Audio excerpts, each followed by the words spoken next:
Welcome back, dear participants. We will be starting the second session of the day, which will be on the topic of power system and carbon neutrality. The talk will be delivered to us by Professor T.C. Kanpal.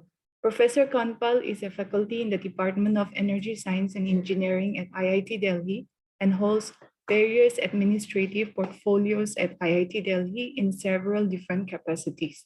His expertise includes solar thermal utilization, techno-economics of renewable energy technologies, and renewable energy education with a special focus on India. So with this very short introduction, sir, we welcome you and the rest of the time I give to you, sir. Uh, Thank you. Thank you, Emily. Thank you so much. Am I audible? Yes, sir, you're audible. Thank you. Thank you. It's really a privilege, having got this opportunity to interact with the participants from various countries under this ITEC program. And I must start with an apology from our generation of people who created all this mess. You call it climate change, you call it whatever names you give. Primarily my generation, you can see, I'm effectively a person who has superannuated from this job at this institute. So actually we didn't do things right, and our hopes are pinned on all this new generation who could really do something to resolve the challenges we have created for them, right? Other thing I would like to say that I'm not an expert in climate neutrality. I have worked in the area of renewable energy for past 45 years, but basically trying to understand the complexities of having an energy transition, particularly from the perspective of developing countries, mainly India. And I must be very honest with all of you that even after 45 years of a little bit of struggle, I am still equally indecisive in suggesting what should be the right path to go. So whatever I discuss here, please take that with a pinch of salt, because I don't think I have clarity on what humanity needs to do to resolve the problems, because some of the problems I'll rake up. So as I said that, greetings from IIT Delhi to all the participants, and thank you so much for your interest. And not only interest, the entire burden of doing corrective measures on where my generation faltered is on all your shoulders. So all the best for that. So now let me just see if I can, if anybody has any questions, because once I do it full screen, I won't have a chance to look at any raised hands. You just speak out and I'll be so happy to respond. Okay, so I'll quickly go through some of the slides just to make the background. And I'm sure during the entire course of presentation, all of you must have had a chance to, repetitively listen to these statements. Just to make the background, that's sure. We have this one of the major challenges for the humanity, that how do we address the climate change? And one of the landmark things was the COP21 Paris Accord, saying that yes, and a large number of countries signed that also, that we would like to reduce or restrict the temperature increase by at the most 2 degrees or in preferably 1.5 degrees. And it has its implications. That means if you wish to do that, a recent report called UNEP Emission Gap Report suggested that if that is what you wish to aim at, then you have to phase out entire CO2 emissions by 2070, right? And overall, all GHG emissions by 2085. And if you wish to attain that 1.5 degree restriction of temperature increase, then things become even more restrictive, more stringent. Then, sorry. And it's not only that we identified it only in 2015, that Paris Accord. No, we early 90s we had realized that this is going to happen, right? And we could also point out that it's primarily the what you call enhanced greenhouse effect. That means more greenhouse gases being released into the atmosphere than actually what was good for the humanity right in the beginning of the creation of Earth. So we have still the emissions are increasing every year. I'm saying 1990s, explicitly we knew that this is what is going to happen, right? I mean, there are non-believers, there are, devil's advocates, but most of the scientific community knew that it's primarily greenhouse gas emissions, right?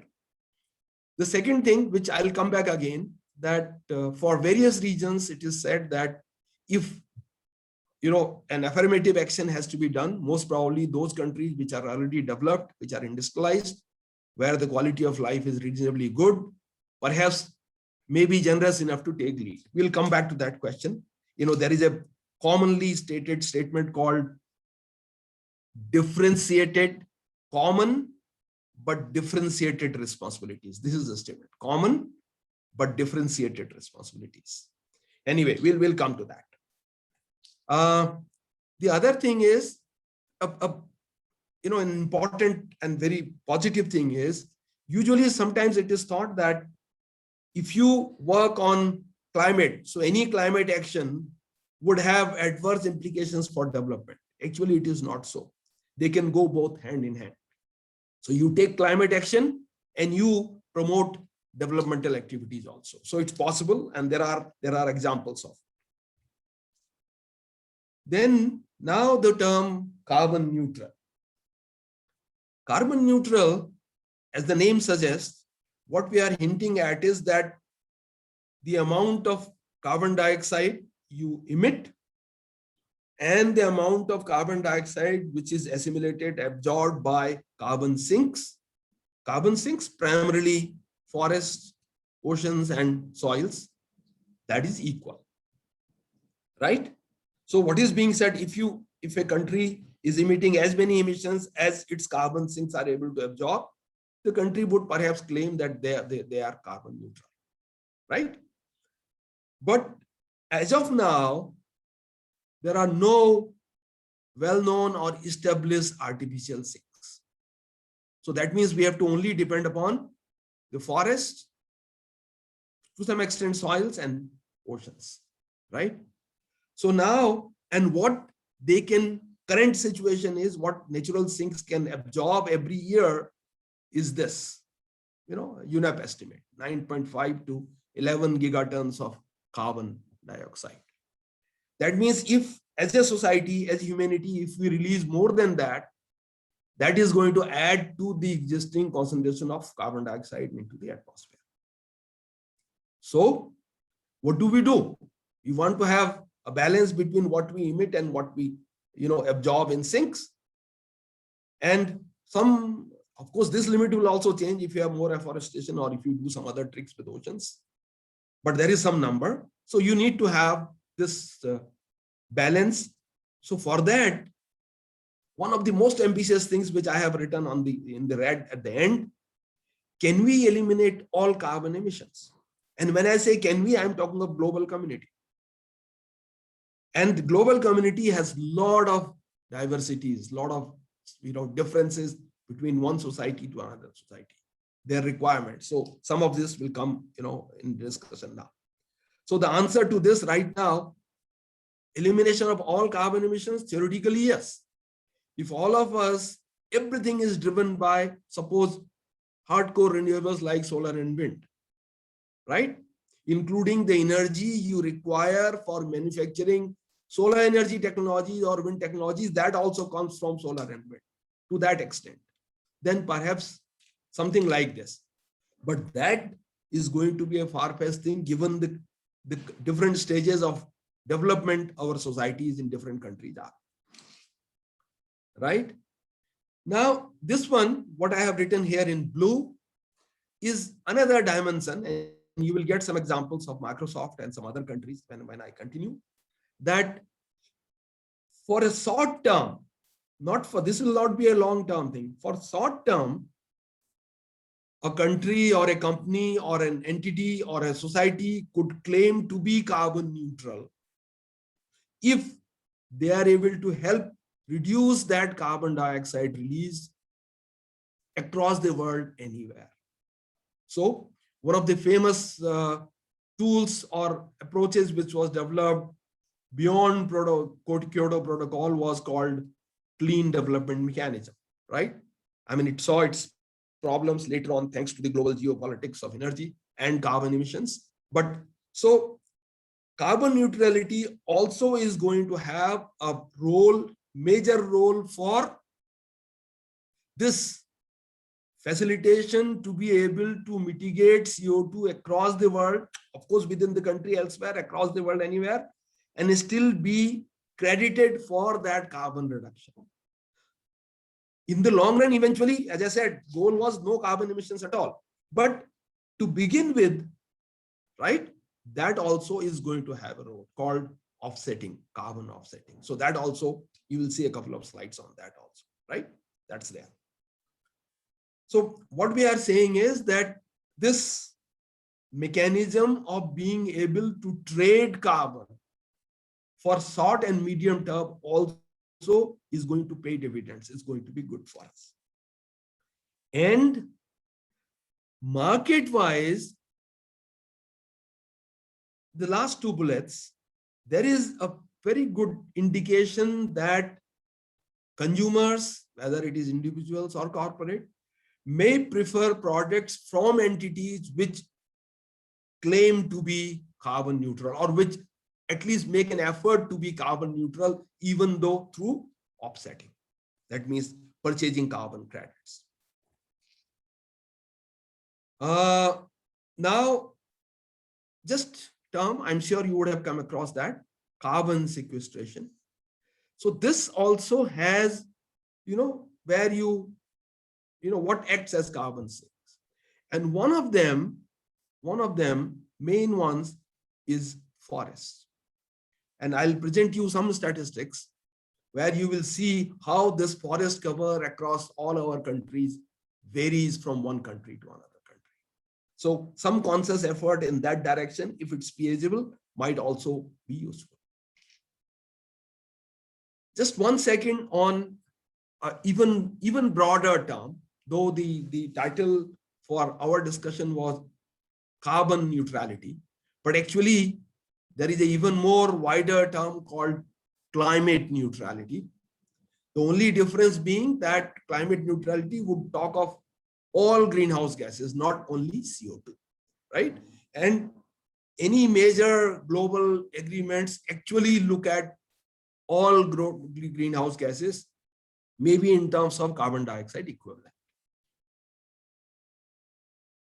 So now we have already said, if the sustainability of the planet is to be prioritized, given the kind of extreme weather conditions we are observing, then carbon neutrality, and to be even more precise, climate neutrality, is going to be critically important for us, right? And then what we said, that if you wish to have that 1.5 degrees centigrade restriction, in CO2 concentration increase from pre-industrial levels, then we need to act now. And what does it mean to act now? Some hint is here. It says all countries, if possible, as I said, each one of us have our own restrictions. All countries must try to reach their peak greenhouse gas emissions at the earliest possible. But that doing it for the entire infrastructure may not be practically possible. There will be financial implications, there will be other practical implications. And then, of course, we need to look at how quickly we can reduce carbon dioxide emissions, greenhouse gas emissions. Now, if the target is carbon neutrality, for which, or climate neutrality, for which you have to reduce the greenhouse gas emissions, what is the main culprit? The answer, of course, is the energy sector, right? Energy sector is the main culprit, directly or indirectly, in contributing to greenhouse gas emissions. So if anything you wish to do towards climate neutrality or carbon neutrality, you have to really take care of the energy sector very, very carefully, very meticulously, comprehensively, right? And there are some numbers that, Of course, the numbers, I have whatever I could get from the web or from available sources, I have taken them. So you can take them, as I said, with a pinch of salt and look for more authentic numbers if you're actually doing something for your own, right? So we have almost 76% of the carbon dioxide equivalent emissions emerging out of energy sector.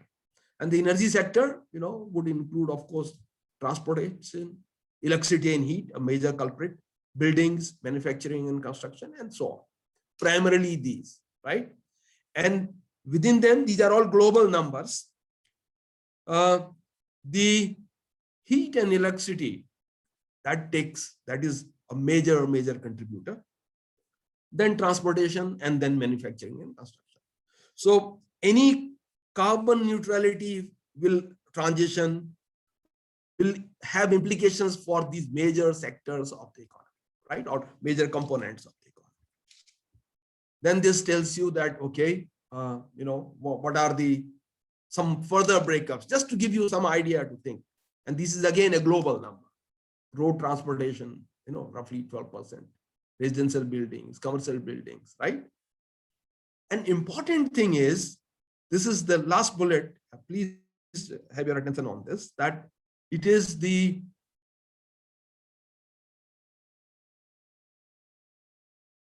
emissions they include both the direct emissions, which you have from fossil fuel combustion, and also, you might have an electric vehicle and you might feel very happy, elated that, hey, look, I do not contribute to greenhouse gas emissions in my transportation.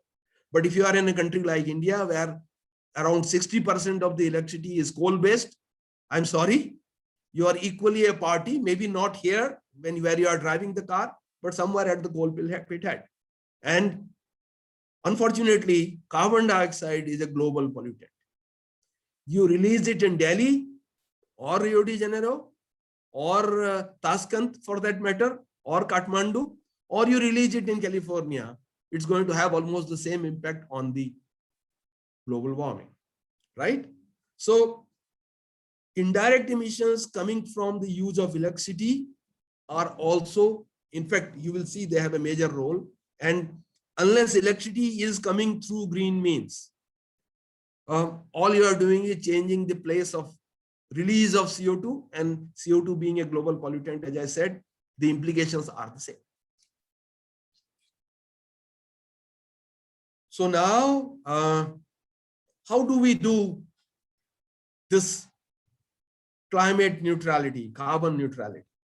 So then one of the important things is that you have to decarbonize, you have to produce energy, facilitate energy provision in a manner that carbon dioxide is not released, right? And for that, power sector, the electricity, because you see, please remember this, when we say, and in fact, that is one of the solutions, that you gradually move from all other fuels, all other energy carriers to electricity. Up to that point, it's okay. But as I said, if electricity itself is being produced based on coal, the way it is coal, mostly coal in India, or the way it is produced with gas in, for example, Uzbekistan and Azerbaijan, right? Or, then it's not going to serve as much of a purpose, because CO2 is still being released. So if our focus is on facilitating electricity for all end uses, which is very good, because one of the very good things about electricity is that you can use it very, very efficiently. As a final energy carrier, it is the most efficient energy carrier form. So if you are able to do something to decarbonize power sector and facilitate electricity for all end uses, perhaps you would have done a great service. But there is a big question mark, that how do we really decarbonize the power sector, right? So now I'm going to quickly talk about some of these things in later slides.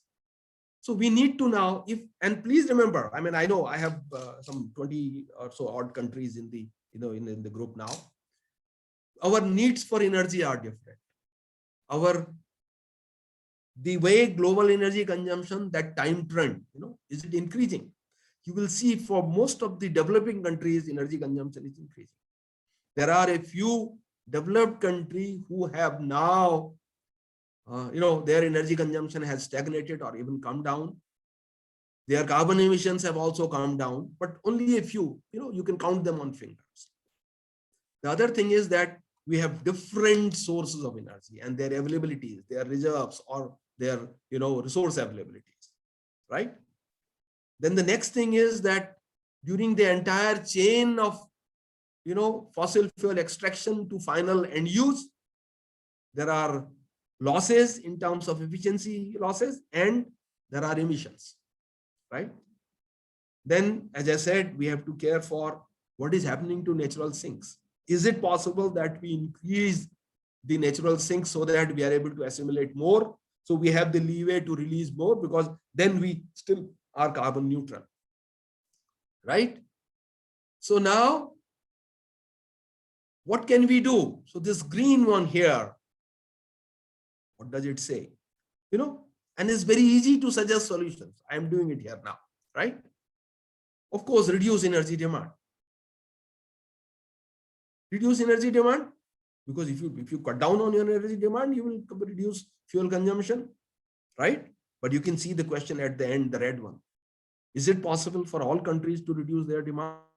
Unfortunately not, because at the development threshold or development stage, wherever we are, we might still, you will see some numbers, right? Then fuel substitution. A lot of countries did that after 1990s. When this global warming thing came to the forefront, a lot of industries, power plants moved from coal to natural gas, particularly industrial and commercial activities. Because for the same amount of useful energy delivery,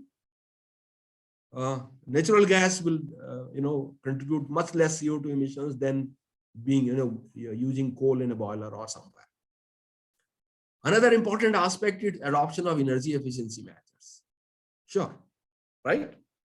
That we make things, everything that in that chain, from primary energy till the useful energy, we make things more efficient. And of course, most importantly, we harness renewable sources of energy. And out of these, as I said, for most of the developing countries, in the short term, overall reduction in energy demand doesn't seem to be very practically possible, because they would have to increase their energy consumption. So maybe the other means will be feasible, at least, trying to work on those. So now the energy, look at the important thing, why I said energy demand cannot be reduced for most of the developing countries as of now. Because it's so important that it satisfies, it is the basic input for satisfying basic human needs. Basic human needs of food, shelter, right? Clothing, and derivative needs, transportation for that, medical health, education, for all that. And if you wish to improve the quality of life of human beings, particularly in developing countries, you might need more energy to be provided, right? If you require everybody to be going to schools, healthcare, so on and so forth, right? And of course, energy is also a very important ingredient to economic growth, right? Improved income, job opportunities, and so on. So with that, now you look at this. I thought I'll just remind you of your school days when you used to remember what energy is. See, so energy facilitates it. This is the capacity to do work. Why do you need the work? Because you have to produce goods and services. Why do you have to produce goods and provide services? Because you require them to satisfy human needs and, of course, desires. Question mark, right? And the production of goods and provision of services contributes to economic growth. And satisfaction of human needs will contribute to the quality of life. So you can see energy is so deeply ingrained into whether you wish to improve the quality of life of its inhabitants or you wish to achieve a certain economic growth, right? The economic growth usually, or economic performance, we express in terms of what is called gross domestic product.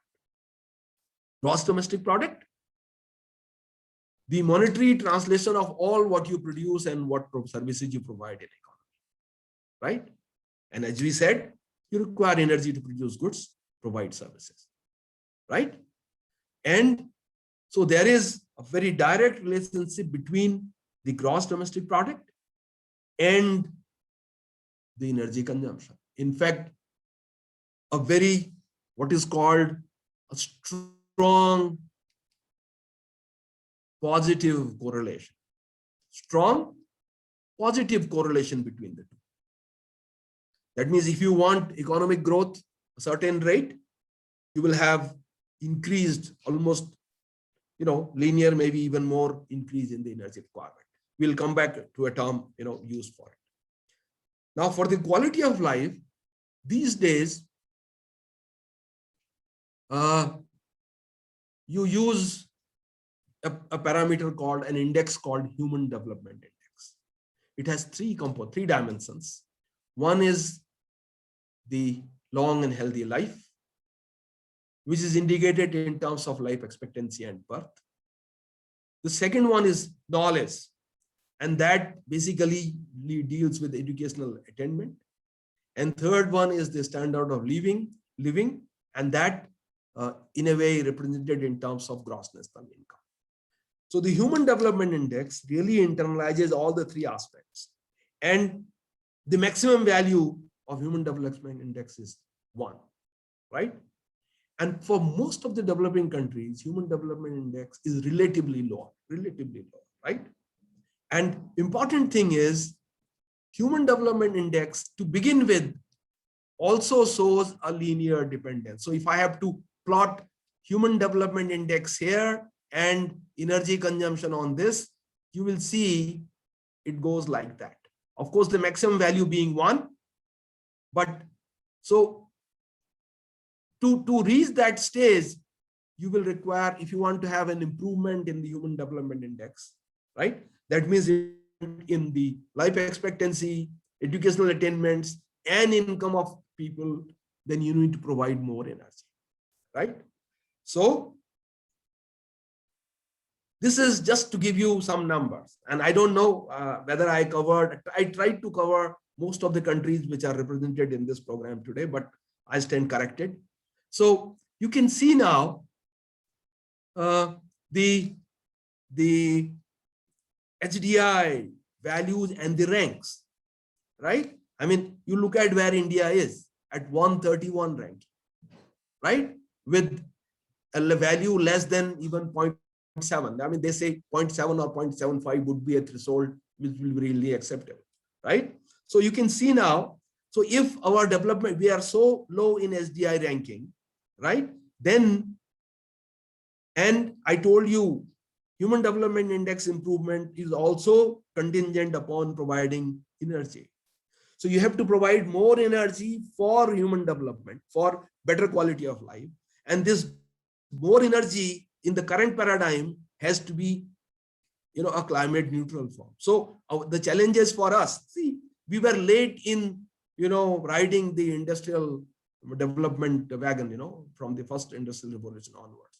So we have to have that penalty, and maybe, it's a blessing in disguise. We never know that now we ought to provide more energy to the society, to the economy, but in a greener manner. So that challenge is there. Otherwise, you can see the Human Development Index we are dealing with, right? The other dimension which we have to remember, and I'm just doing it more from the perspective of developing countries, that many of us are suffering, at least in certain pockets of the country, from what is called energy poverty, right? That means the population or some of the quarters of population do not have access to quality energy carriers for cooking, for lighting, for routine operations. So if some of the population in the country is energy poor, achieving the goal of carbon neutrality becomes even more difficult, because your first priority is to do that, right? And then move over to it. So this transition, and at the same time taking care of energy poverty of a certain section of population, is going to make it more challenging for us. So as I said, energy is an input for both having better economic growth, right? And also improving the quality of life. And both GDP as well as Human Development Index have direct dependence on energy consumption, hence more energy. The other dimension I quickly wanted to touch upon, that any infrastructural facilitation you wish to do in the country will have its implications for energy. And infrastructural facilitation definitely would help improve the quality of life in most of the cases, not necessarily all, right? So whatever you wish to do, starting from adequate water supply to good participatory governance, they all will have its energy implications. Now, another, just to remind all of you that what you have is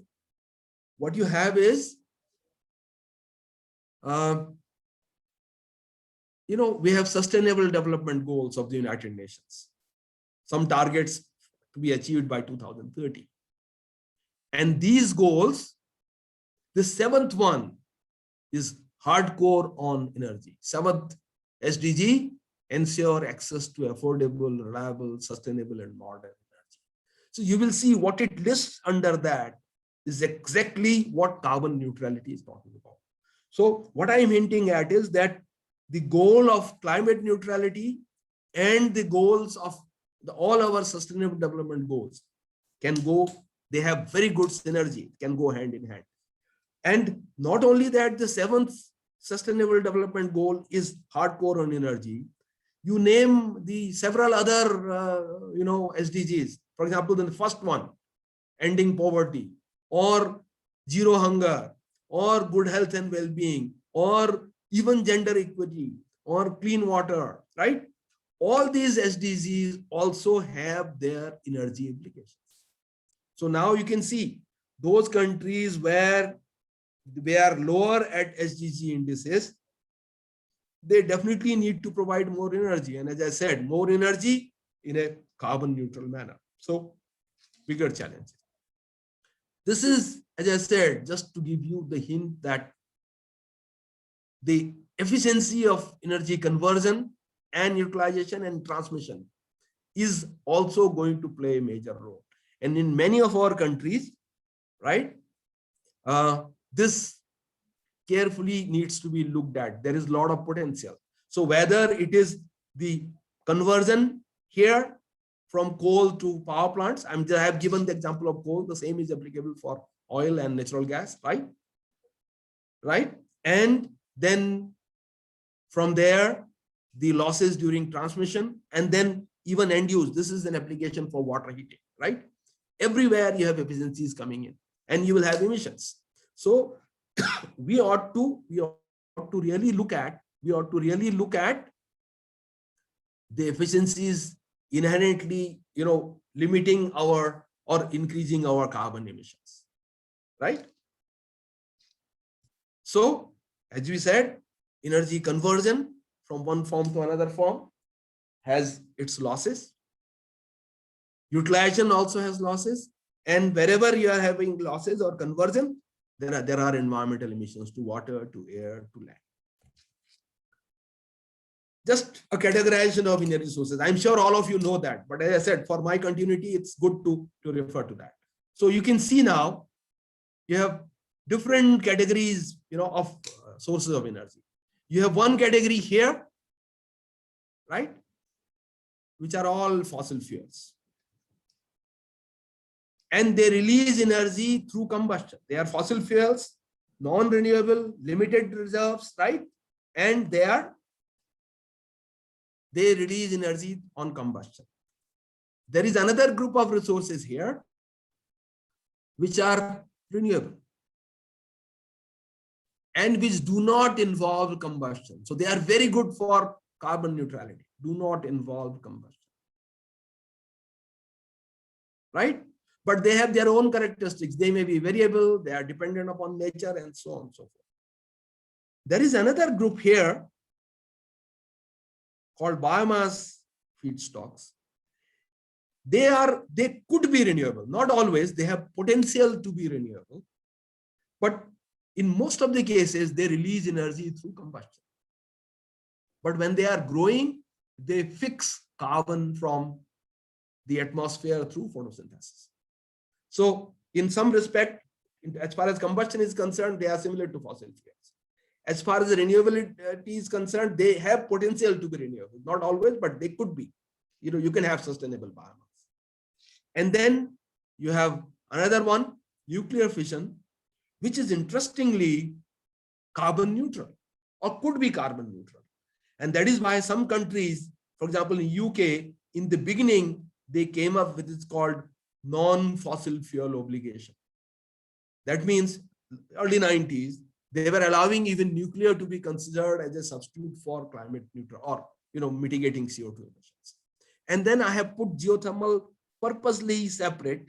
I know my friends from Ethiopia, they have some geothermal based power generation capacity, right? So the geothermal does not involve combustion, but it may not necessarily be a renewable fuel. It could be a stored hot water or steam or brine within earth. It might be renewable with some radioactive rocks, but not necessarily. So that's why it's separate. So you can see now. So if we have to go to carbon neutrality, this group, I'm just crossing it. Somebody would say, no, we will have very good, what we call carbon capture and storage. Carbon capture. Now we not only capture and storage, even utilization in between. Carbon capture, utilization, or storage and utilization. Techniques. So why are you discounting that? I agree. But I'm saying the first, if possible, we would like, because they can be used as feedstocks for something else rather than using for energy, right? So our focus will have to go on renewables, including biomass, geothermal, and if the questions about the safety, security, and other things of nuclear fission could be answered. And as I said, but I'm dreaming, I guess, for so many years to come, fossil fuels are going to have a dominant role. So what do we do?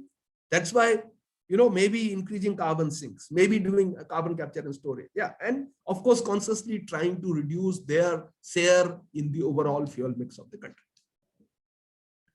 This is just to remind you guys, I'm sure all of you have done that, how, why, or in what way the combustion contributes to emissions. So this is the primary, stoichiometric equation, perfect combustion case, that 12 units of carbon will lead to 44 units of carbon dioxide, right?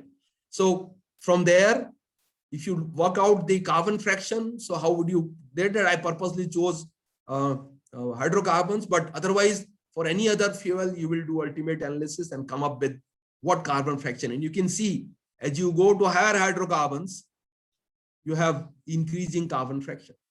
So natural gas, you can see now, natural gas has maximum hydrogen fraction. So more calorific value and lower carbon. So that's why natural gas is relatively, amongst all of them, is a better fuel.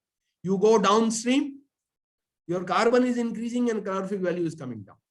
So all my friends from Nigeria who use a lot of those standby generators and not so efficient at times should think that what is being done, because I know Nigeria is a country where a very large share of those standby generators on oil-based generators are used for power generation. So you can see that now this is just to give you an example that for each kilogram of different fuels, how much CO2 are you contributing? It's directly from carbon fraction, whatever carbon fraction, multiplied by that 44 by 12, because, right? So you can just do those calculations.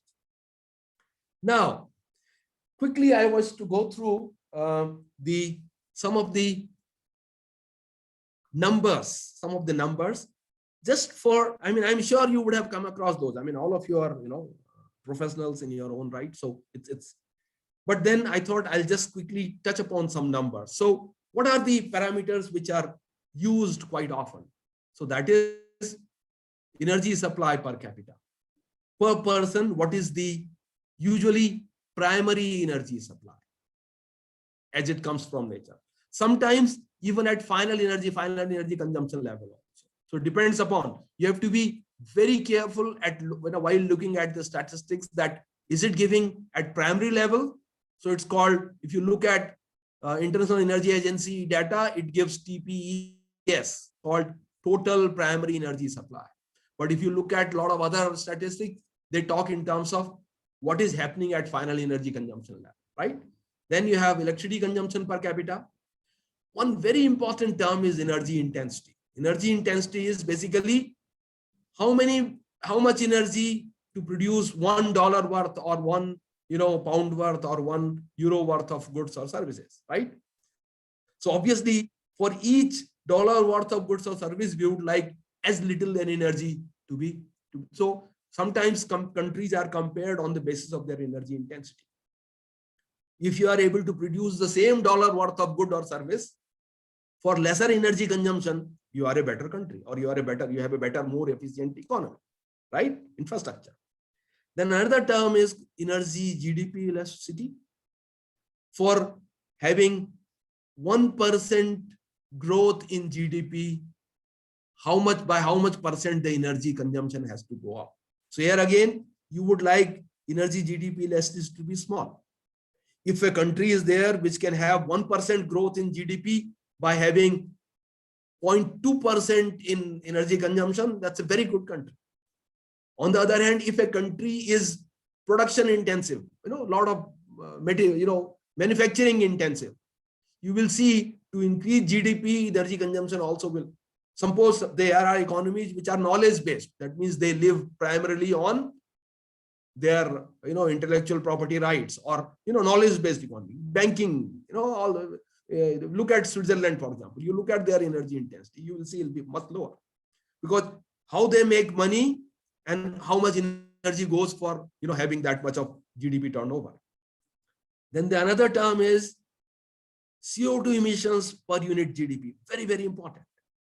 If your CO2 emissions per unit GDP are low, an increase in GDP would not bother you much.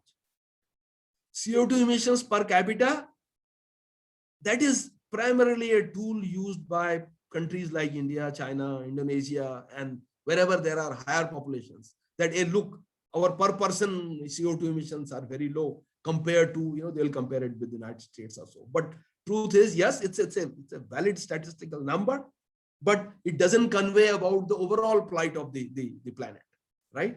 And sometimes numbers are given CO2 emissions per unit of course, primary energy supply, usually primary energy supply.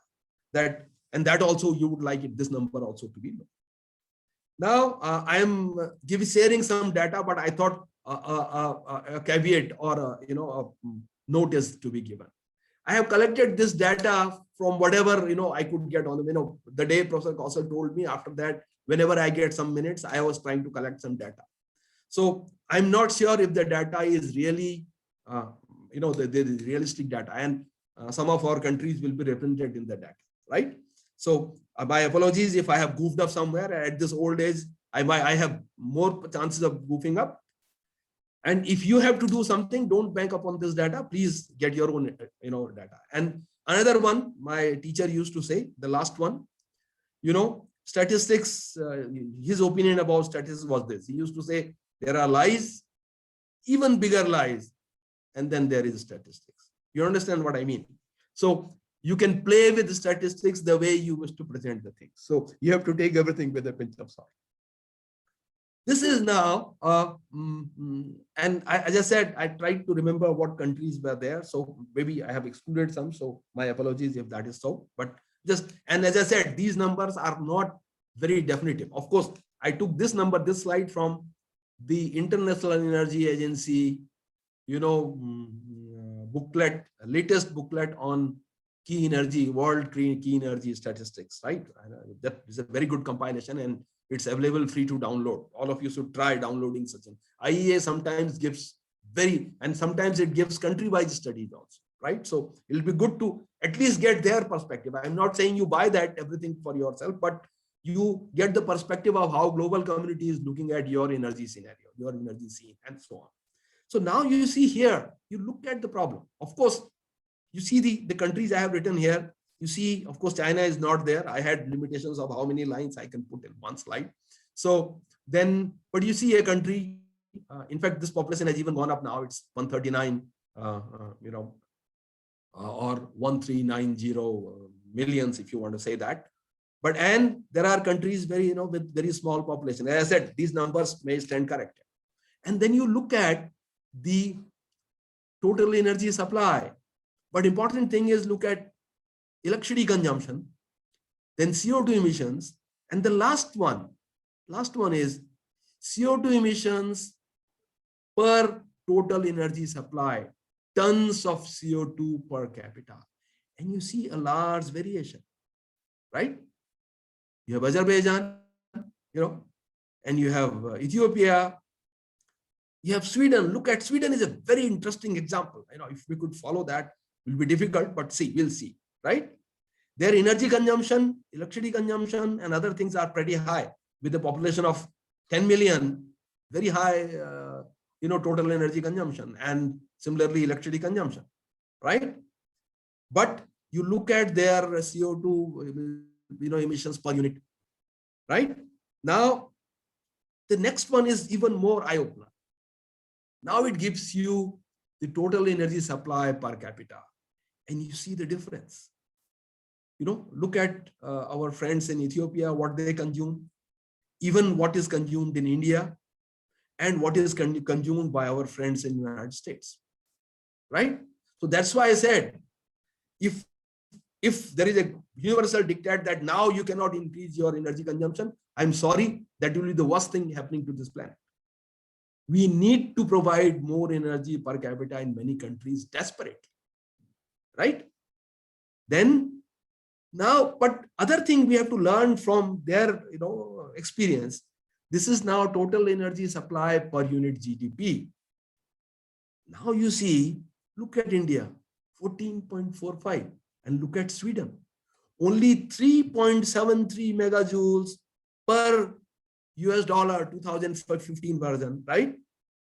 You see, so they are that way very, very efficient in terms of converting energy to dollars. And we are so inefficient. So though our energy consumption have to go up, but we must remember that we are perhaps somewhere very inefficient. We might have other regions also. Similarly, you look at the drastic difference between energy consumption in, for example, India, right? Now it has crossed 1,000, I am told. So yeah, and look at United States and Sweden, right? Per capita annual energy consumptions, such a striking difference. So any climate neutrality strategies have to remember all this. That's why I brought this here. Now, CO2 emissions per capita, you can see, of course, if you have more people, look at India, you will have, a small number. But the last column, so important column for us is this, total energy supply per unit GDP, how energy gets translated into GDP, and how energy we are providing, how much emissions does it release. Look at that. India, 0.85 kilograms of CO2 per US dollar worth of GDP. And you look at Sweden, look at that, 0.06. You know why? Sweden, most of it is hydro and nuclear. Very little, only for transportation they have, oil, and oil. And in that also, that is one such a small country which have moved over to both biodiesel and ethanol in their cars. Very, they are really promoting that.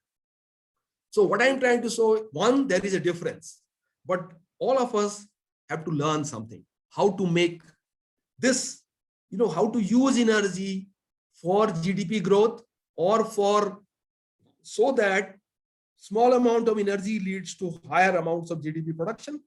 And also whatever energy we use, it is less carbon intensive. Otherwise, so the column 3 and column 6, they convey a lot for all of us to learn.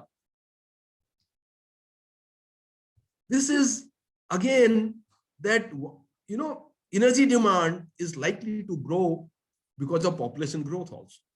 And most of us have some finite growth rates in population. Again, this, as I said, this data may not be hardcore correct, and I apologize right in the beginning. And then another eye-opener thing here, look at this, our forest covers. Japan is a very small country with large population, but still they have ensured 68.5% of their land area is forest. Look at Sweden, 68.7%. And look at India, such a huge country, only 24%. Germany, small country, a lot of industrial activity, still they have more than 30% of forest cover. Please link it. Even US, 36%, full continent. Now, what does it mean? All these forests are sinks. So they have this leeway, this leverage to release as much their forests are able to assimilate. So having larger forest cover wherever possible, even as an energy feedstock, providing energy feedstock, but also facilitating or providing a carbon sink to have some more flexibility in terms of carbon neutrality. So I just wanted to share these numbers. Now I'm showing some, just to this purpose of sharing a few 5-6 slides now is to tell you that not one shoe will fit all. These countries have our own typical characteristics. So solutions have to be worked out, tailor-made to each country, right? And I'm just sharing something, whatever came to my mind or I could come across. So I thought I'll start with India. So it's a third largest energy consuming country, if the statistics are correct. And you have the breakup that electricity and heat, roughly 41%, industries 34%, transport 13%, contributing to CO2 emissions. But now look at the problem. 80% of energy demand even today is met with coal, oil, and solid biomass.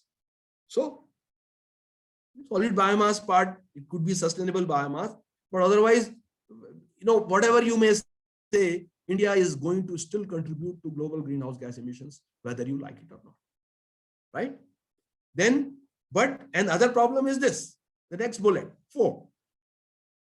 Though we are the, maybe second most or maybe third most polluting country in the world, but our still on a per capita basis, our energy use and GHG emissions are much lower.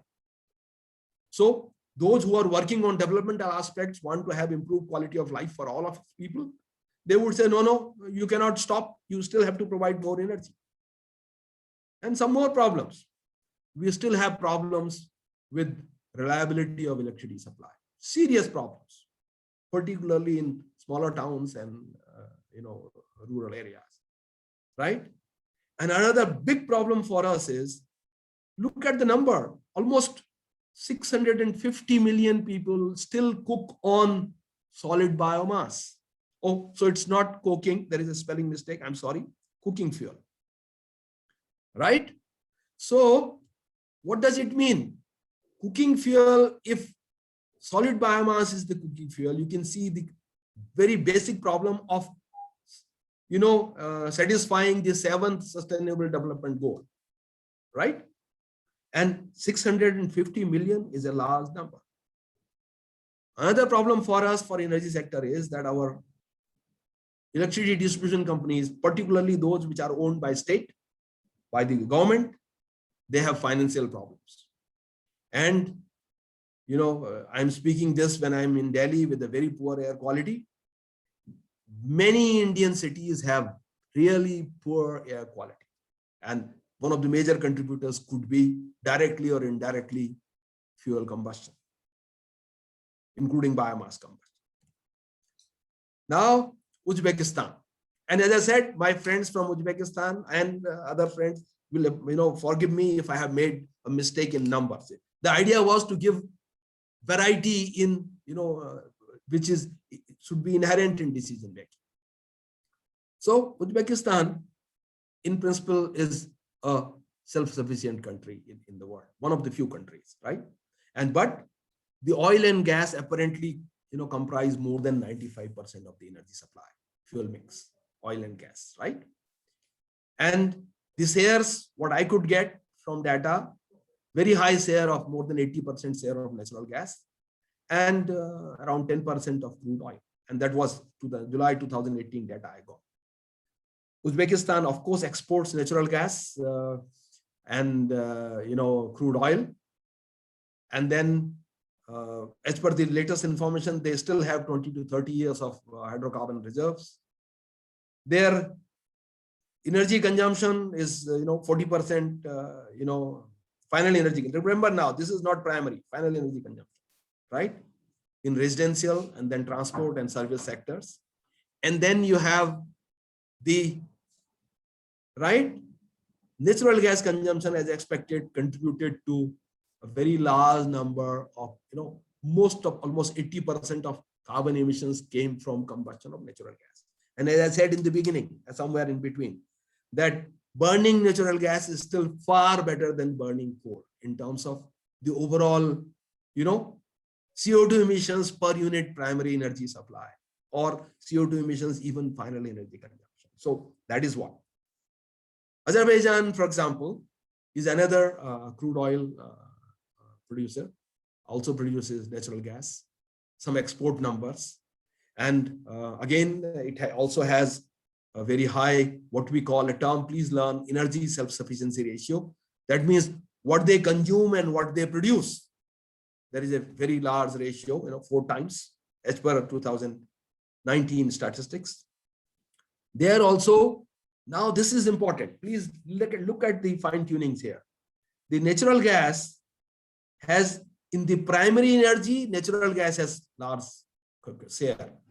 But in the final, what goes to the consumer, oil is more, because most of the natural gas is used to produce electricity and heat. So consumers in the final form, they do not get natural gas. They get either electricity or heat in terms of, industrial production and so on.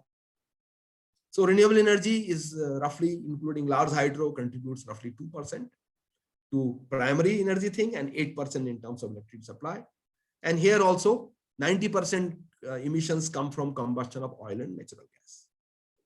Sri Lanka. Sri Lanka now, a problem of, some problems not everything is being given here. Some problems I'm highlighting.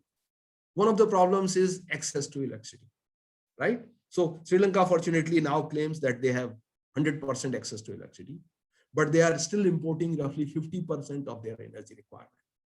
And out of the total thing, the fossil fuels roughly, and I couldn't get the latest data, so I had 2014 access to 2014 data.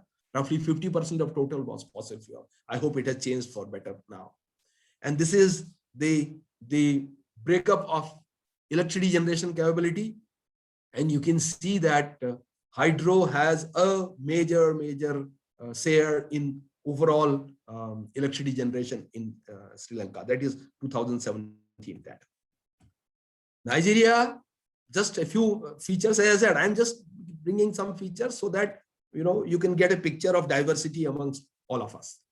So now 80% electricity in Nigeria is based on natural gas. And as I said, they use a large number of oil-fired backup generators, right? So both efficiency-related issues, cost issues, and I should have mentioned emissions-related issues, also emissions, right? Then the residential sector is a large consumer of total electricity, right? And we have some challenges. As I said, of course, in India is gigantic, 650 million people not having access to, clean cooking fuels. So similar such problem there is in Nigeria also.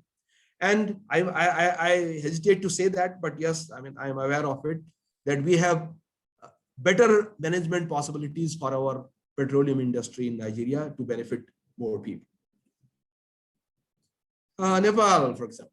So it has no known reserves of coal, oil, or natural gas. So they need to import if they depend upon fossil fuels. So to them, a renewably based, energy-based economy will be of great help, because right now they import, right? But another dimension of Nepal is that a major chunk still lives in rural areas. And, their imports are not as much, but roughly 16-17%. And overall of the total consumption, fossil fuels are roughly 15.5%. Still, fuel wood is a very important energy carrier. But the last bullet is very important for Nepal. It's really a water resource rich country, right? And they can generate up to 83,000 megawatts of electricity. So they will have a lot of surplus electricity, and they can really export electricity to neighboring countries. And that they have really genuine potential to do so. In fact, to tell you, I'm told that they did participate in a bid for a small electricity supply to India a few months back, or maybe a year back. Ethiopia. Now, this is a very, very interesting case. Here, of course, I couldn't get the latest data. The biofuels have a very major role. And that's why, remember, their emissions were not as high, because all biofuels they must have considered as sustainable biomass, with a big question mark, of course. So here, agriculture sector is the main contributor to total greenhouse gas emissions. And renewables have a lot of potential to produce electricity there. And Ethiopia has mainly hydropower and some wind and some, of course, one of the countries where geothermal power is also there. Ethiopia also has, like India, has some challenges for providing clean cooking fuels and electricity to its people. And for record's sake, despite their own challenges, they might have, I stand corrected, I'll put a question mark there. They did maybe some 50 megawatt or so, if I remember correctly, if the numbers are correct. Some export of electricity to neighboring countries. Now, this one is, what is it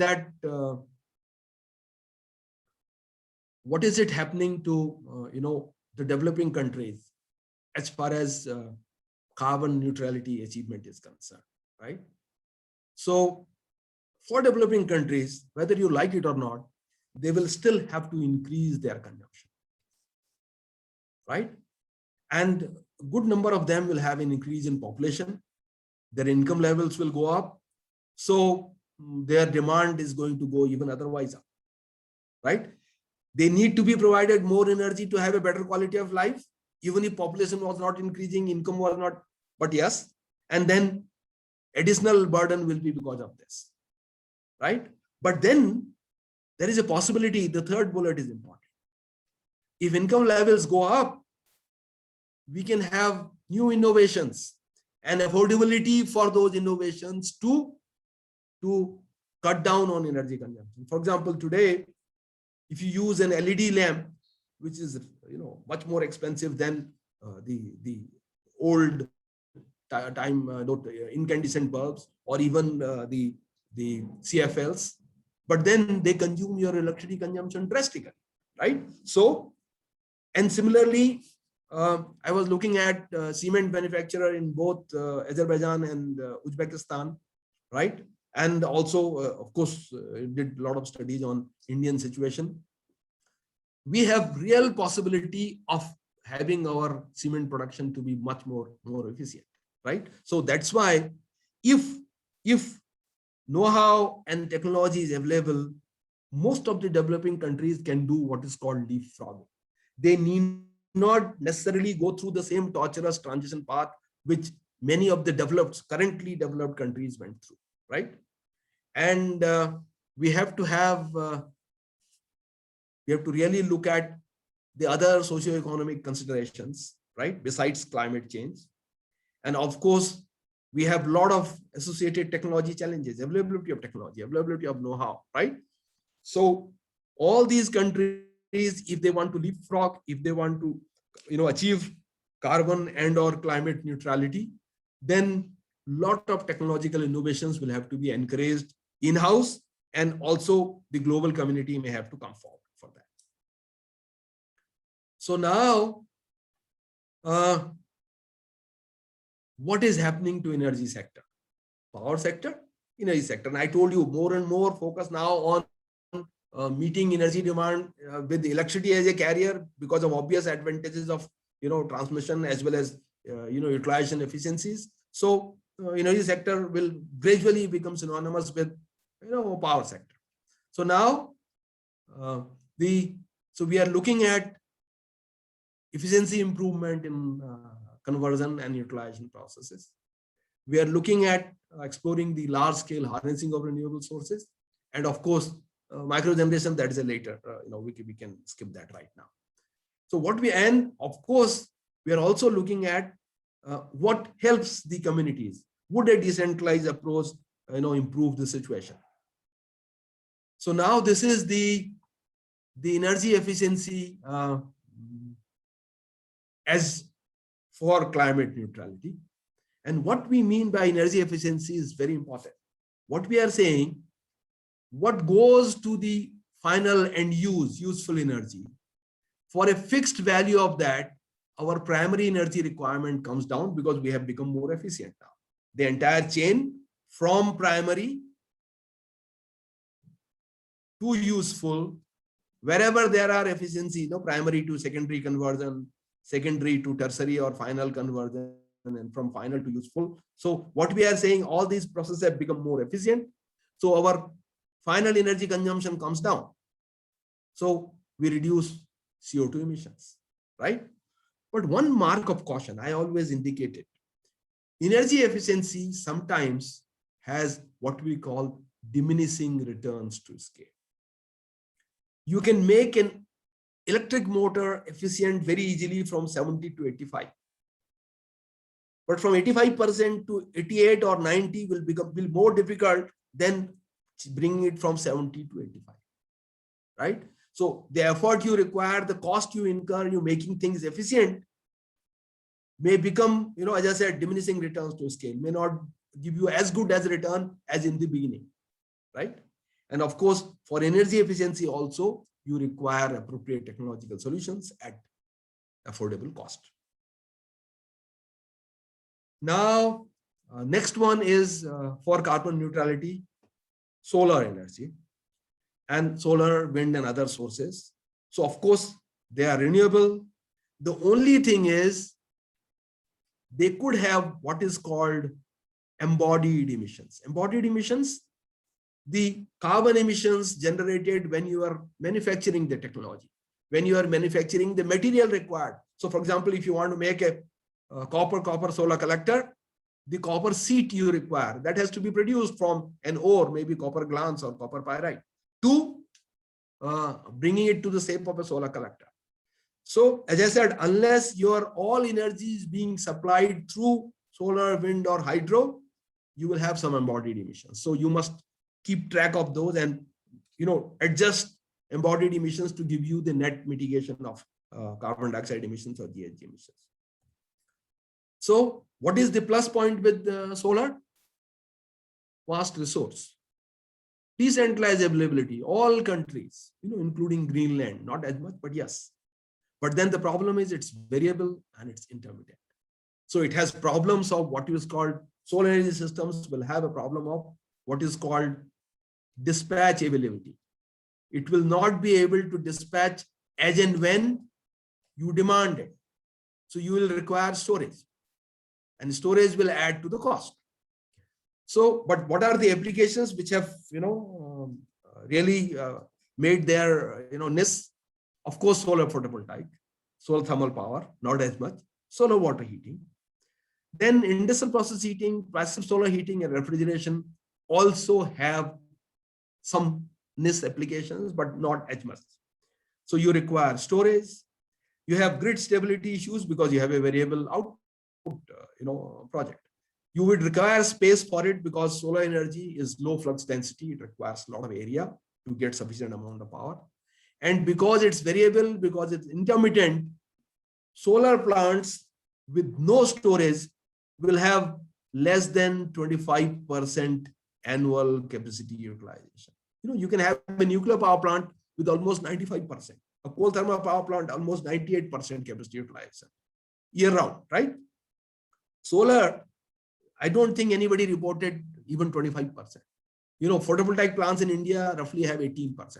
Only in Spain and California, they have quoted 20 to 23% capacity utilization. That means what theoretically that capacity would produce and what actually they produce, because Half the time during the night, it doesn't work. During the day, it varies and so on, right?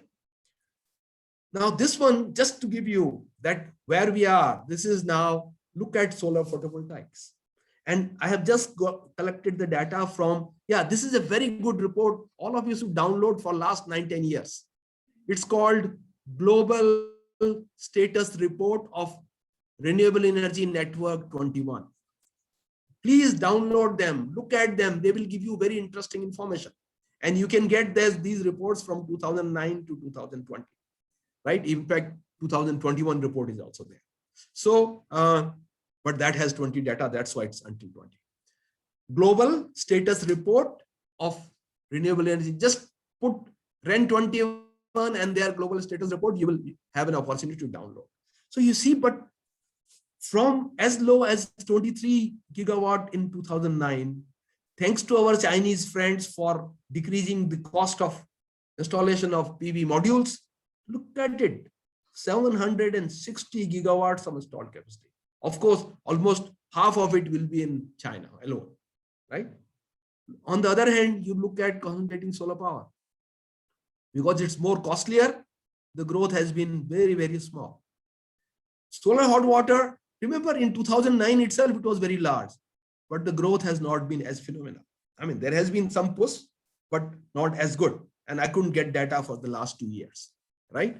So you can see now that solar photovoltaics and at least solar hot water heating have come off stage, and they can really contribute, properly propagated, they can really contribute to carbon neutrality in all our countries. Wind, similar problem, it's variable, and it has, variations in every minute, every second, and of course, different seasons. So it will also have grid stability issues. Because wind can be there in both day and night, it may not have as poor a capacity utilization factor as 18%, 16%, but very rarely more than 35%. Then you have a striking difference between onshore and offshore wind power plants.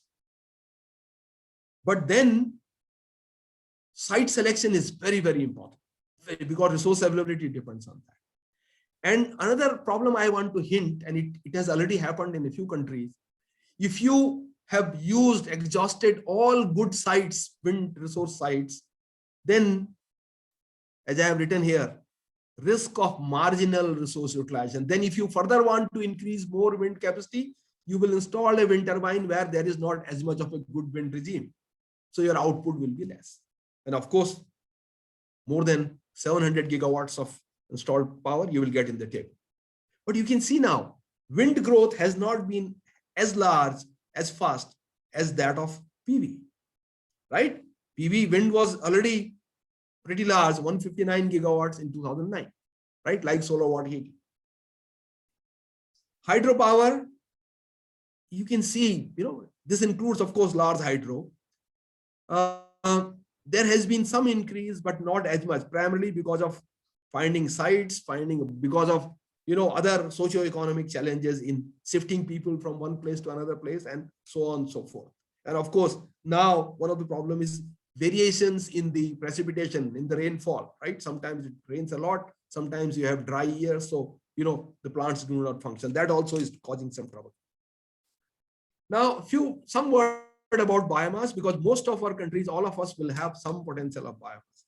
Biomass, why it can be carbon neutral is this, that when it grows, it takes CO2 from the atmosphere, water from its root, and solar radiation from sun. And it, of course, makes biomass, and of course, releases. So this is our, lifeline. It produces oxygen, comes only through photosynthesis. So if you are burning up biomass, the same carbon here will go back to CO2. So that's why it has a possibility of being carbon neutral. But please, a mark of caution. If you are growing biomass with a lot of irrigation and fertilizer inputs and other manpower and machinery, then that energy also is going into growing this biomass, then it may not anymore be carbon neutral, right? So naturally growing forests, if they are sustainably harvested, would give you sustainable biomass and would qualify as being carbon neutral. So what can we do with biomass? We have a lot of tools, routes. biochemical route, which can give you ethanol, which can give you methane. Of course, feedstocks will be different. Thermochemical routes to give you, producer gas through gasification. Transesterification route to give you biodiesel. So all these are possible, right? But then the challenge is this. I'll not spend much time on this. I can see anyway, I don't think. We have a very serious challenge of what is called so many different Fs. The same land, same feedstock could be used as food, as feed or fodder, as fertilizer, as fiber, as fuel. And you can see fuel I have written at the end. All other applications will have priority as compared to fuel. But given in most of the countries, given the kind of semi-degraded or degraded lands available, with some effort, it's possible to have, forestation with the purpose of creating sustainable biomass, right? And of course, one important thing with biomass is lot of organic waste. They are very good biomass feedstocks. And besides doing bio-waste management, they also could provide us very, valuable resource energy carriers. So I'll skip this slide. This also. Now, this one is a very important slide. Please look at it. This tells us some basic limitation in our dreams of using bioenergy for achieving long-term, large-scale carbon neutrality. You look at the numbers here. The biopower, basically, maybe direct combustion, maybe gasification routes, right? It's almost stagnated. Look at ethanol production. In fact, it might have come down sometime. Look at biodiesel production, right? Even whether it is FAME or whether it is SBO. So you can see what is happening. Though biotechnologies, they do not have that variability issue. Their dispatchability could be very good, right? Because biomass itself can be stored. But thanks to this food, fuel, fodder, fertilizer, conflict or competition, you have serious challenges. And there is another dimension which I forgot, water availability dimension. If you want to grow biomass, as a energy feedstock, then the land availability and water availability both will be questioned. And please remember, we still have millions and millions of people who are underfed. So food sufficiency also is a part of, remember, zero hunger, maybe first or second sustainable development goal. So that's why biomass-based strategies will have to be carefully looked at. Then you have other resources, renewable resources, which have not yet reached, commercialization stage to the large extent. Now, this is just to indicate that renewable energy development for carbon neutrality will also facilitate a lot of other advantages of energy security, sometimes even lower cost than fossil fuel based thing, facilitate energy access in remote areas, and of course, create more employment. And of course, as I said, mitigate climate change issues, right? So renewables will have that advantage also. But then, if you work out the potential of utilizing renewable energy in your country and the actual deployment, I have done that exercise so many times for India, and I'll find that we are way down the actual potential of renewables in this country. So there are a lot of regions. Of course, the first one, maybe the resource is not there everywhere. Two is the technologies we use. For example, I'll give you a challenge all of you should look at. Cooking with solar energy could be a very good solution, right? But all of us have miserably failed in coming up with a solar cooker which will satisfy the perceived need of a consumer, of a household, right? Even an institutional cooking mechanism, right? Then, of course, the last one is also important, that for many of the users, the renewable energy based options may not be the least cost option. That could be households, that could be companies, right? a gas-fired boilers may be far more cheaper than a solar industrial process heating system, right? So there are a lot of other issues that why, and each one of us have to look at various regions that why, what will go wrong if renewable energy is promoted, so that you take a remedial measure in the beginning. This is just to indicate that policy decisions can help. See, right now, what it shows is a hypothetical dramatized curve that the levelized cost of electricity with renewable energy based options is coming down. Fossil fuels, with some question marks on global geopolitics, they are going up. So you'll have a break-even point. It's not as simple as I'm depicting here. My apologies, but what is being said that is it possible with some policy gimmicks, regulatory measures that we, prepone this, point where the break-even point. So regulatory measures, policy measures, many governments have tried primarily aiming at that. Now, this is a slide just to give you the magnanimity of the challenge of carbon neutrality being achieved through renewable energy projects. So I thought I'll just give you some idea of renewable energy based power projects and what are the different aspects. So you have a renewable energy project, which is funded by,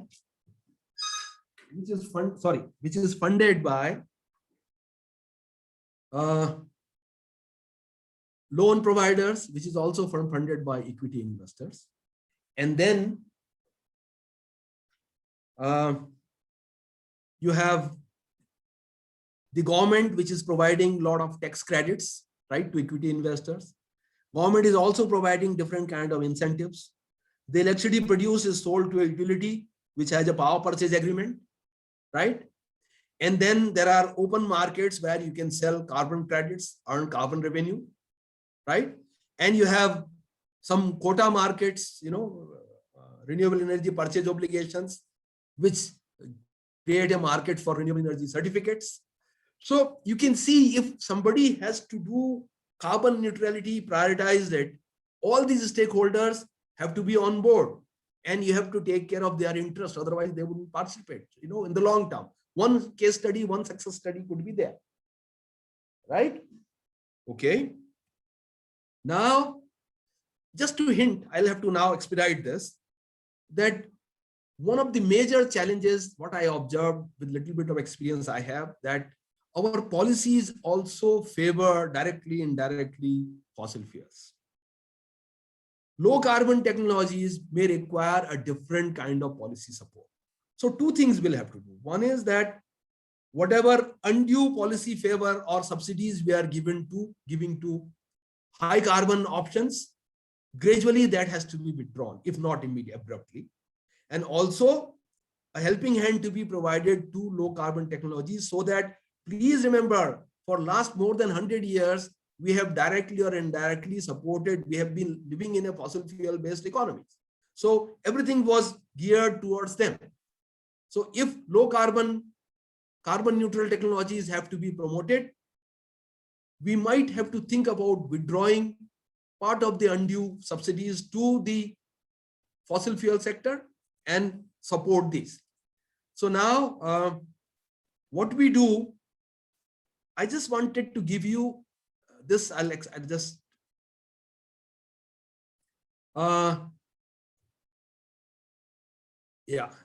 this is, I wanted to share what UN Secretary General in December 2020 talked of carbon neutrality by 2050, right?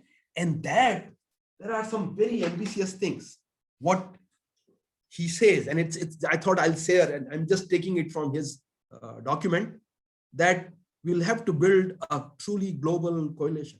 Without that, it will not happen, right? And every entity, small or large, at any micro as well as macro level, have to plan for it, right? And some target is also being given, that as compared to 2010 level, our emissions by 2030 should come down by 45%. That is not happening right now. And this is a very good list for what the UN Secretary General proposes. It says you should put a price on carbon, right? And of course, if possible, end fossil fuel subsidies and finance, right? And of course, India and China are not going to agree to this right now. Stop building new coal thermal power plants. They are the biggest culprits, China and India, in terms of having more coal thermal power plants. And it's very interesting. It's a very, very, I mean, a sea change from the way we think. It says, you instead of charging income, you charge carbon release. So you shift the burden from income tax from taxpayers to polluters, right? And for every project, you make what are the environment related, climate related financial risks. You make them those disclosures mandatory. And for all economic and fiscal decision making, let carbon neutrality be one of the major factors. So, I mean, just to share that what at the highest level the UN Secretary General thinks, it's from his article. Now, I'll not have time to go through the details, but I want to tell you that there are countries which took real, sincere efforts and made commitments to reduce their CO2 emissions. Costa Rica, in fact, claimed that by 2021, they will be carbon neutral. That was a miscalculation. Why? I have written it here. They thought they have good forest cover, that the CO2 their forests are eliminating, that will be good enough. But then the proper calculations realize that no, they don't have as much of a carbon sink. So they are not as yet carbon neutral. Then Norway is another example. They, of course, Norway, Sweden both have very high hydropower. And they are now saying that by 2030, they will be carbon neutral. So both Norway and Sweden have this advantage of having hydro and very huge forest cover. So they have large sink, and also they are lucky to have hydro. Similarly for Sweden, right? They are also saying that they will be, and of course, Sweden, I said that they have also promoted use of biofuels in their cars. So that is another important. Of course, Sweden also has a good amount of nuclear.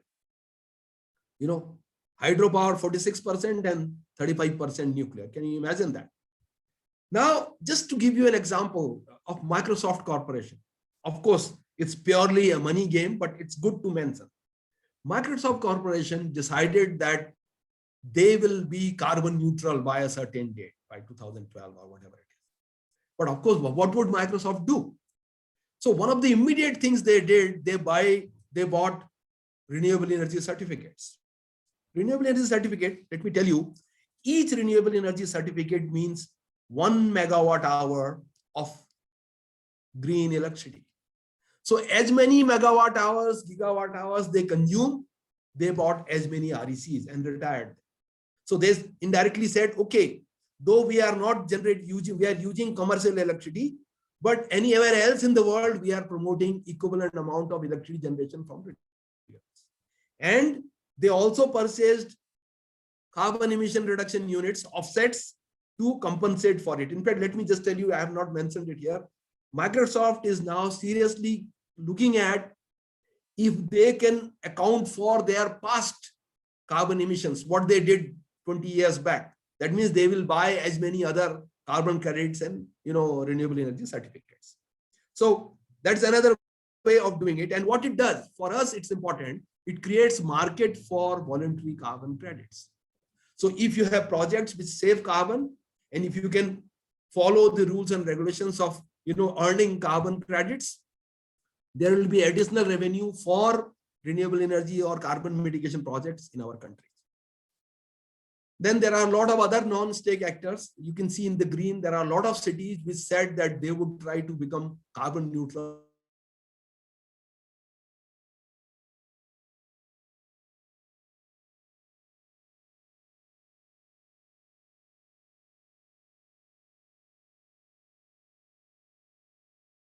There are some good examples we can learn from. But for us, for developing countries, there would always be some increase in demand if we wish to ensure a decent quality of life. So that means while providing more energy, decarbonization of energy sector should also we have to keep in mind, right? And of course, each one of us should decide our priorities at the earliest possible. Remember, reaching the peak at the earliest possible. renewables are going to have a predominant role in that. And of course, we need to have mutual collaboration, if know-how sharing and this. Now, this is just to indicate that a lot of our policies today are favoring fossil fuels. That has to be looked at. I think I'll just wind up. Thank you so much for your patience with this old person. And if there are any quick questions, I'll be so happy to respond.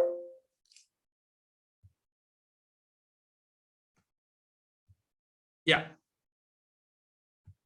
Any questions? Any queries? Hello? Imli Songla? Are you there? Yes, sir. Yeah. Any queries or questions? Please speak.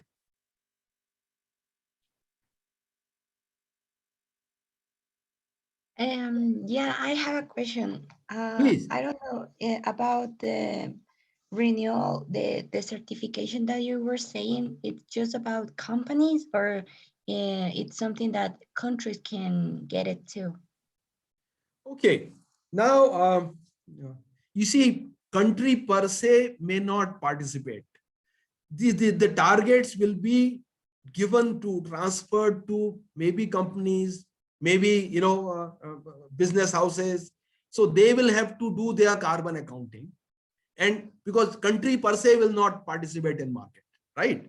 So it has to be through some companies or some entities. Those entities can be defined, right? Yeah, thank you. Yeah. Any other query? If I may. Please, please. Yeah, thank you very much. Just following up on my colleague's question.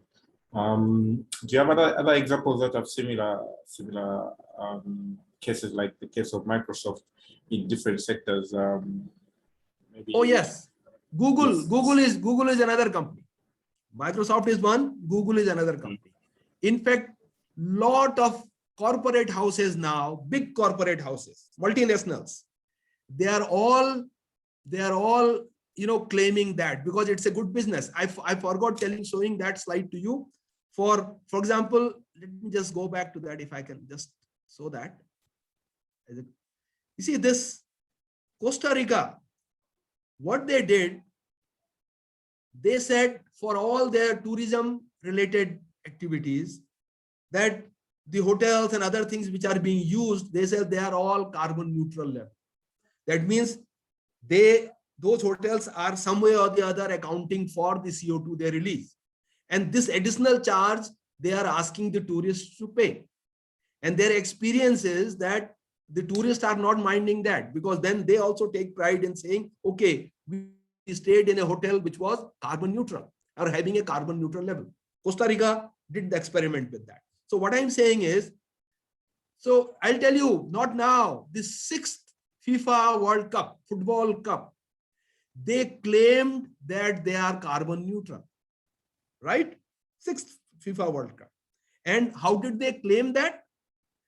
They consume, they have all matches day and night, right? And so much of electricity consumption.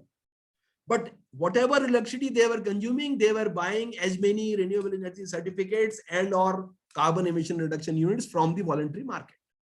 So there are a large number of corporate houses and such entities. I told you, FIFA, the World Football Organization.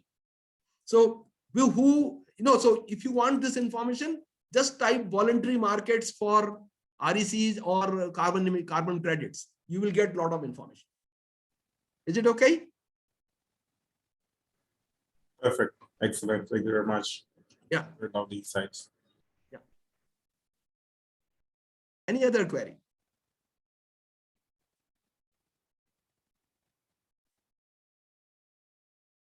Yeah, I'm sure everybody must be, hungry to go for the lunch. That could be a reason. Or maybe I did it too fast, but that's okay.